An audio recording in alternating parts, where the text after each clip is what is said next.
మరి నువ్వు మేము 10 ఏళ్లల్లా కరోనా కూడా కలుపుకొని ఉదయ్ స్కీమ్ కలుపుకొని 417 చేస్తే నువ్వు ఒక్క సంవత్సరమే 1,27,000 చేసినావు.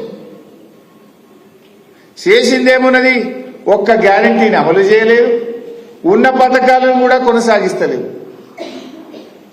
కొత్త పథకం వచ్చిందేమీ లేదు కానీ ఉన్న పథకాలు బంద్ చేసినావు కదా. రైతు బంధు బంద్ చేసినావు, కేసీఆర్ కిట్ బంద్ చేసినావు, న్యూట్రిషన్ కిట్ బంద్ చేసినావు, బతుకమ్మ చీరలు బంద్ చేసినావు, చేపల చెరువులలో చేప పిల్లలేసుడు బంద్ చేసినావు, దళిత బంధు పెట్టినావు, బీసీ బంధు పెట్టినావు, పిల్లలకు ఫీజు రియంబర్స్మెంట్ బంద్ పెట్టినావు. కొత్తగా ఇచ్చింది ఏం లేదు కానీ ఉన్న పథకాలు బంద్ పెట్టిండు రేవంత్ రెడ్డి.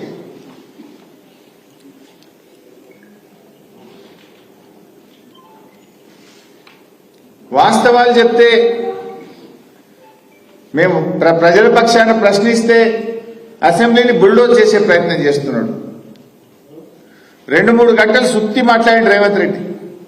2 గంటల ఉపన్యాసంలో సారాంశం ఏదన్నా ఉందంటే ఎప్పుడు ఇస్తావో, ఎంత ఇస్తావో, ఏం చేస్తావో చెప్పిండా. 2 గంటలు మాట్లాడితే చర్చ ఏంది? రైతు భరోసా ఎంత ఇయ్యాలి, ఎన్ని ఎకరాలకు ఇయ్యాలని చర్చ పెట్టినాం.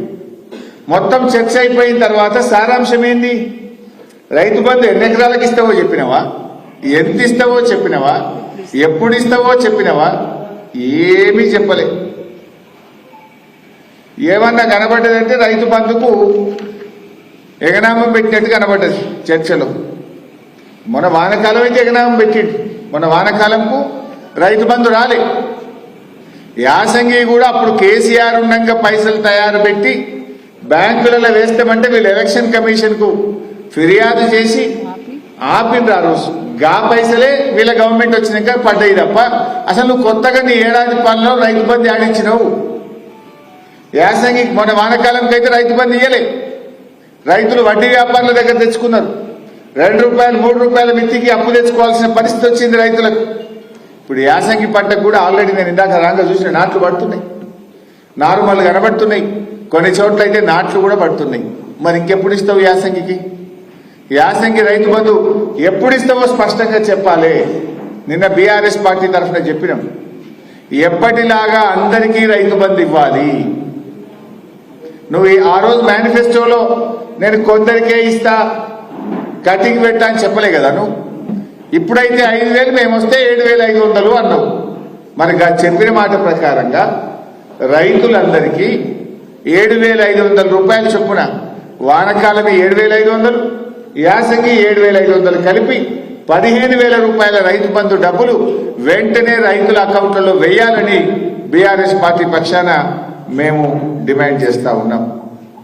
అప్పుడేమన్నాడు కేసీఆర్ గారు? అప్పుడే చెప్పింది, ఈ రేవంత్ రెడ్డి వస్తే రైతు బంధుకు ఎగనామం పెట్టాడు, కోతలు పెట్టాడు, కాంగ్రెస్ మోసం చేస్తుంది అని కేసీఆర్ గారు ఆ రోజే చెప్పిండ్రు. చెప్తే ఆ రోజు రేవంత్ రెడ్డి ఏమన్నాడో ఒక్కసారి వీడియో చూద్దాం. ఆ రోజు ఏం మాట్లాడిండో ఒక్కసారి చూద్దాం. కేసీఆర్ అంటున్నాడు కాంగ్రెస్ వస్తే రైతు బంధు బంద్ అవుతుందని. ఎందుకు బంద్ అవుతుంది? మేమేమన్నా దివాలా కాదమా? మాకేమన్నా దమాక్ లేదా? రైతుల కష్టాలు మాకు తెలియదా? రైతులకు కరెంటు బంద్ అవుతుంది, రైతు బంధు బంద్ అవుతుందని కేసీఆర్ మాట్లాడుతున్నాడు. ఇప్పుడు ఎవరు దివానా కాలే? మరి ఇప్పుడు దివానా కాలే ఎవరో రేవంత్ రెడ్డి చెప్పాలి. మరి రైతు బంధు బంద్ అయిందా, బంద్ కాలేదా? మరి ఇప్పుడు ఎవరు దివానా గాళ్ళు ఆయనే చెప్పాలి. మరి ఇప్పుడు ఆ రోజు కేసీఆర్ చెప్పింది అది నిజమైంది. వానకాలం ఎగబెట్టిండు, యాసంగికి ఎప్పుడు ఇస్తాడో, ఎంత ఇస్తాడో, ఎవరికి ఇస్తాడో ఇంకా చెప్పే పరిస్థితే లేదు.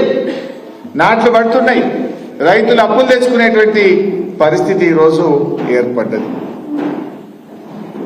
అంటే ఇంకా ఆ రోజు ఒక అడుగు ముందుకు పోయి కౌలు రైతులకు కూడా ఇస్తా అన్నాడు. రైతు బంధు 2 సార్లు ఎందుకు ఇస్తావు? 3 సార్లు ఇవ్వాలన్నాడు కేసీఆర్. మరి ఈ 3 సార్లు నేను ఎవరో తట్టుండు? 3 పంటలు పండించే రైతులు కూడా ఉన్నారు. ఈ 3 సార్లు మరి ఆ రోజేమో కేసీఆర్ 2 సార్లే ఇస్తుండు, 3 సార్లు రైతు బంధు ఇవ్వాలన్నాడు. ఇప్పుడు ఒకసారికి ఎగబెట్టినావు కదా.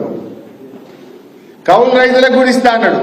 ఇప్పుడు వ్యవసాయ మంత్రి అడిగితే మాకు సంబంధం లేదు, అది రైతు కౌలు రైతు చూసుకోవాలన్నాడు. ఏంది అసలు నీ ప్రభుత్వంలో నీదో మాట, నీ మంత్రిదో మాట, ఒకరికొకరికి సంబంధం లేదు, ఒకరికొకరికి కోఆర్డినేషన్ లేదు. కౌలు రైతులకు ఇస్తాను. ముఖ్యమంత్రి అంటాడు, వ్యవసాయ మంత్రి ఏమో ఇయ్యం మాకు సంబంధం లేదు, వాళ్ళే చూసుకోవాలి, రైతు కౌలు రైతు అంటాడు. ఎవరిని నమ్మాలి? వ్యవసాయ కూలీలకు 12,000 ఇస్తా అన్నారు, అవి ఇంతవరకు స్టార్ట్ కాలే. బడ్జెట్లో పెట్టిండ్రు, ఇంతవరకు వ్యవసాయ కూలీలకు ఇయ్యలే. ఇప్పుడు దాంట్లో కోతలు పెడుతున్నారు. వ్యవసాయ కూలీలు అంటే ఎవరట? ఎవరైతే పొలంలో నాట్లకు వస్తారో కూలికి వస్తారో వాళ్ళందరూ వ్యవసాయ కూలీలే కదా. అట్లా కాదట, నీకు గుంట భూమి ఉన్నా నీకు ఇయ్యడట. నువ్వు ఉపాధి హామీ పనికి పోతేనే ఇస్తారట. దాంట్లో అన్ని కూలీలు కోతలు పెట్టే పని చేస్తున్నాడు. 5 గుంటలో గుంట భూమి 2 గంటల భూమి ఉంటే ఆయన భూమి ఉన్నట్ట? ఆ భూమితో ఆయన పంట వంటది బాగుపడతాడా? ఎకరంలోపు భూమి ఉన్న వాళ్ళందరినీ కూడా వ్యవసాయ కూలీలుగానే గుర్తించాలని బీఆర్ఎస్ పార్టీ డిమాండ్ చేస్తుంది. కొంతమందికి అర్ధెకరమో పావెకరమో ఉంటుంది, కానీ అవి రాళ్ళు రప్పలు గుట్టలు పంట వండదు. అట్లా 2 ఎకరాలు ఉన్న పంట వండది. మరి వాళ్ళని కూడా నువ్వు ఇలా రైతుల కిందేసి వాళ్ళకి ఎగబెడతావా?